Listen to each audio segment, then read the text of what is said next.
Adapun yang kedua, tanah dicampur bahan organik dengan penyerapan. waktu 5 detik, air yang terikat 303 cc dan air yang terbuang 197 cc. Air yang dihasilkan dari tanah yang dicampur dengan bahan warna coklat. Jadi kami menarik kesimpulan air yang terikat lebih banyak daripada air yang terbuang.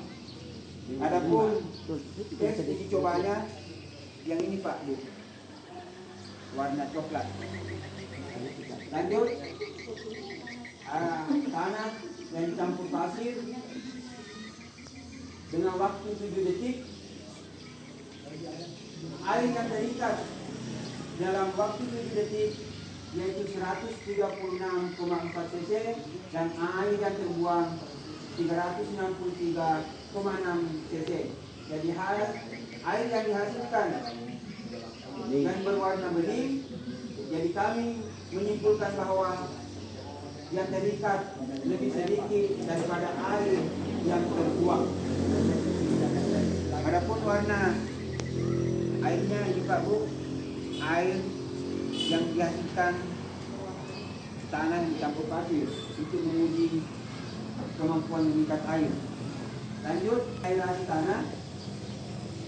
tanah di Desa Orehan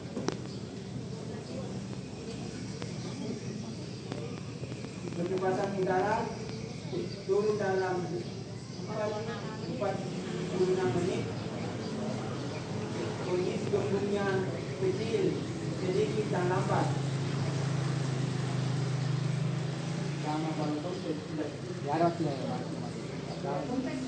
kalau jadi lama balon yang kempes yang disimpan di atas di mulut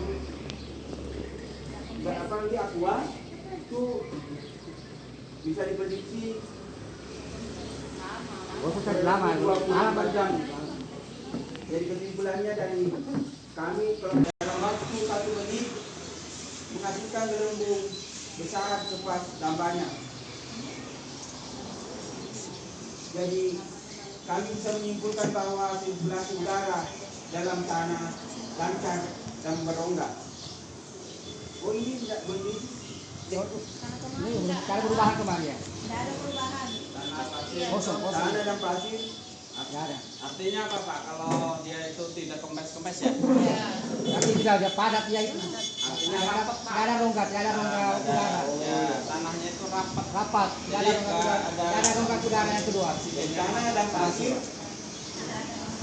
bisa disimpulkan bahwa tidak memiliki atau susah memiliki ruang atau rongga.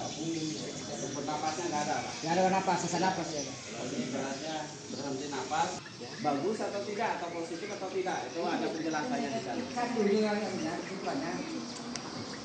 Hasil uji Untuk tanah sawah. di tanah sawah yang ada di Desa Orehan. Tanah yang diuji tanah sawah. Negatifnya Negatif ya, negatif itu artinya apa? Tidak. negatif itu tidak baik. Tidak baik. Negatif itu Negatifnya itu tidak baik. Yaitu tekstur tanah didominasi dengan liat sebanyak 63,3%. Daya tahan tanah sudah tidak mampu menahan penguapan. KMA-nya tanah sudah tidak mampu mengikat air, cenderung menahan air di atas. Aerasinya sulit memasukkan air ke dalam, sulit memasukkan air atau udara ke dalam tanah. Drainase tidak lancar. Jadi kalau tanah begitu kira-kira kalau ditanami tanaman bagus ya? Tidak.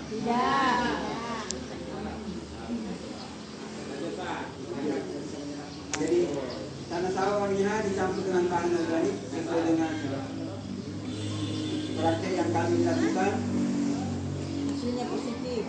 Tekstur mampu Ini hasil positifnya. Positifnya tanah yang dicampur dengan bahan organik. Pertama, mampu memadukan bahan-bahan yang sudah padu. Kapilernya mampu menahan penguapan lebih lama. KMA-nya atau yang disebut dengan kemampuan mengikat air. Air yang terikat lebih banyak daripada air yang terbuang. Aerasinya, sirkulasi udara dalam tanah lancar. Drainase, airnya sudah pasti lancar keluar. Adapun tanah yang dicampur dengan pasir, yaitu lebih banyak negatifnya. Teksturnya didominasi dengan pasir, kapilernya tidak mampu menahan penguapan air. Kemampuan mengikat air KMA-nya yang tidak lebih sedikit daripada air yang terbuang. Aerasinya sangat sedikit memasukkan udara ke dalam tanah. Drainase sangat lambat memasukkan air. Ini juga Pak. Kelompok 1 setelah memperhatikan, melihat dan mengamati langsung, jadi sudah dipastikan bahwa tanah yang dicampur dengan bahan organik lebih baik dan lebih subur untuk ditanam tanaman. Terima kasih. Assalamualaikum warahmatullahi wabarakatuh. Assalamualaikum warahmatullahi wabarakatuh. Jadi saya dari kelompok 1 ingin mempresentasikan tugas yang diberikan kepada Bapak kemarin, yaitu yang pertama, apa yang dimaksud dengan sifat fisik tanah. Bisa kita lihat dari di atas di sini, yaitu sifat fisik tanah adalah ciri-ciri tanah yang dapat dilihat atau diukur secara fisik, seperti tekstur, struktur, warna, porositas, kemampuan menahan air, dan permeabilitas. Nah, yang selanjutnya,